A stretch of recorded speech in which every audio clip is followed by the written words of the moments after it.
Hey there, guys. Sorry, the video cut out. But anyways, going back to where we were. So we were here, right? You see this?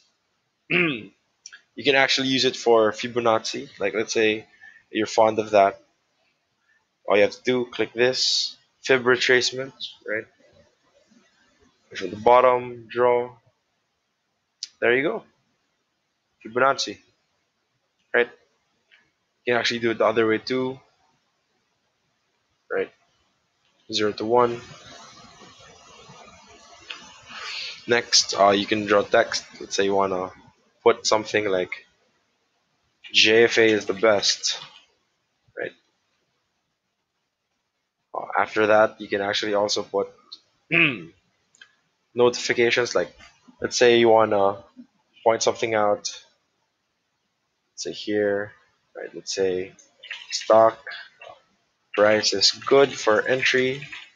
Easy peasy, right? Make it move it around. Ooh, not really, but say here, there. Price is good for entry, right?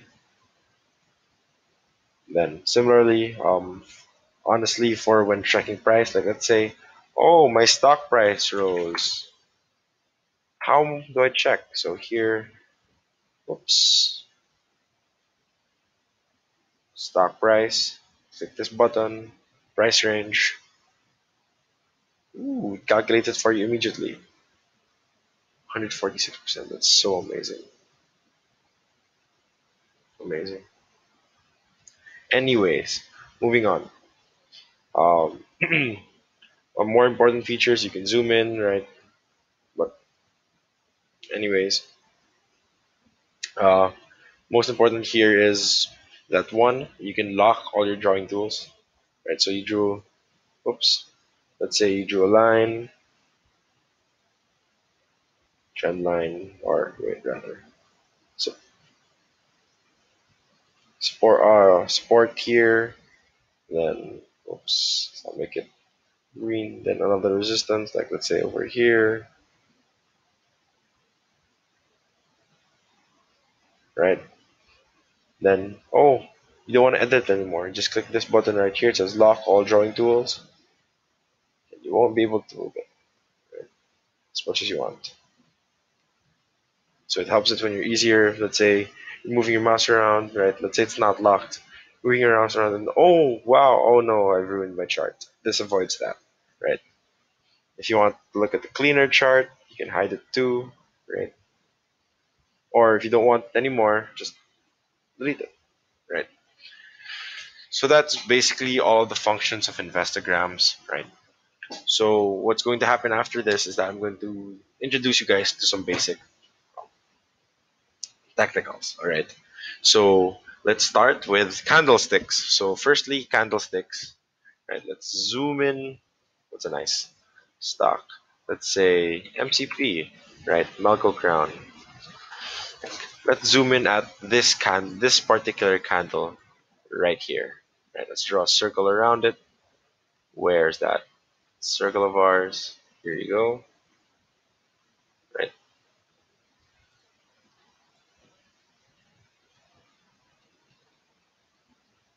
Change the color. Whoops.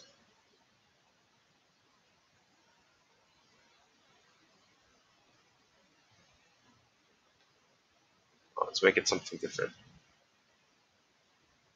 Blue. Nope. Anyways, okay, there.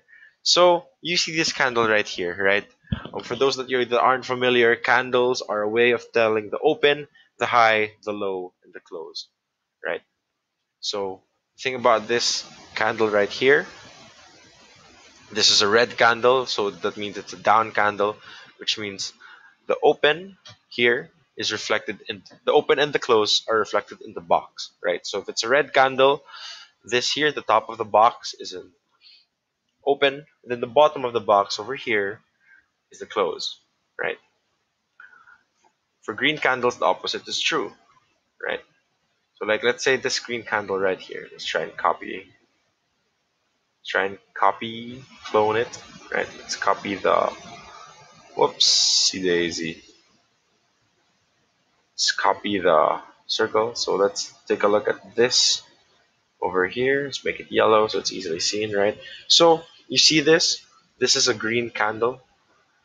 Conversely, if for the red candle, the bottom was the close, for a green candle, the bottom is actually the open, right? Since it goes up, so obviously the close must be higher than the open, right? So the bottom of the box is the close, is the open rather. The top of the box is the close, right? And then here you see these lines extending from it. Those are what we call tails, right? Here in the bottom, that represents the low or the lowest price of the stock for that day. And here, the top, or commonly called the wick, that's what you call, that represents the high or the highest price that the stock has gone over or for that time period, right?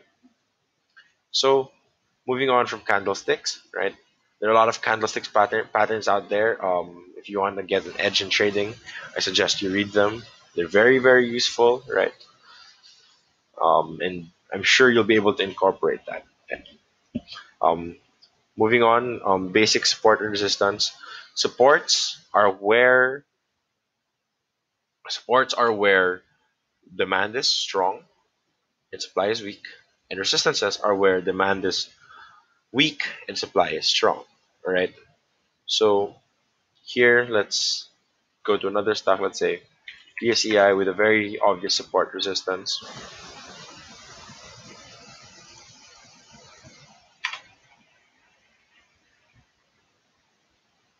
Well, apologies for the technical difficulties. All right, we're back here.